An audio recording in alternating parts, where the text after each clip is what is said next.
देखा कि एक छोटा सा गोल मटोल खरगोश खिड़की पर बैठा हुआ है। इसके हाथ में एक प्याली थी और इसके साथ ही खिड़की पर एक चायदानी रखी हुई थी।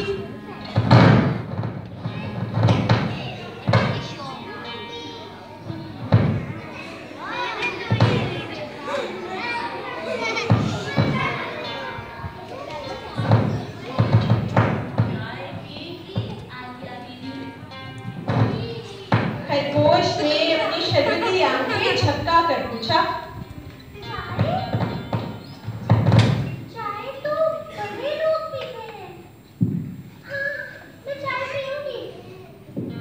ये पत्नी मेरी खुशदामन साहिबा ने आसाम से भिजवाई। आसाम पता है किधर है? इंडिया में।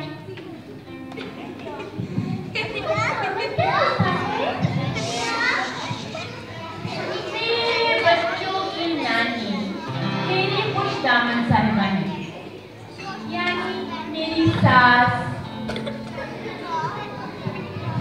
आपके कितने बच्चे हैं? पहले मेरे 10 बच्चे थे, फिर 9, फिर 11, बस 30 ही बच्चे।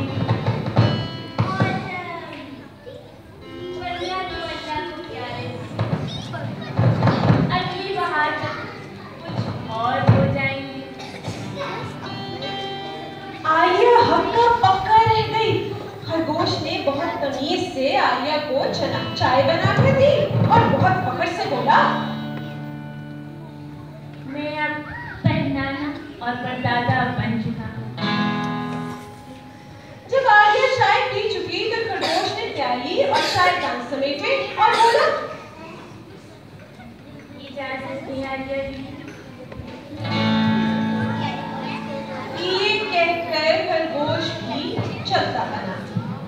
आर्या सोच रही थी कि खरगोश की खुशदामन तो सुघड़ पलटना ही बन चुकी थी, मगर इसने कभी किसी इंसान के बारे में नहीं सुना था कि इसके सुघड़ नाना और सुघड़ नानी जिंदा हो।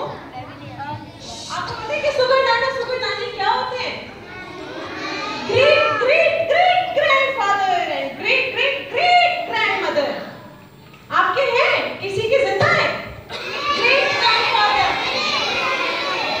अच्छा, सबके जिंदा है।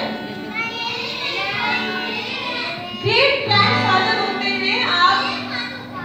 अच्छा अच्छा, चलो आगे आगे सुनते हैं आगे क्या हुआ। ठीक है, अगर शोर मचाओगे तो फिर हमें पता नहीं चलेगा और हो सकता है कि हरा बंदर के सारे फ्रेंड्स भी भाग जाए।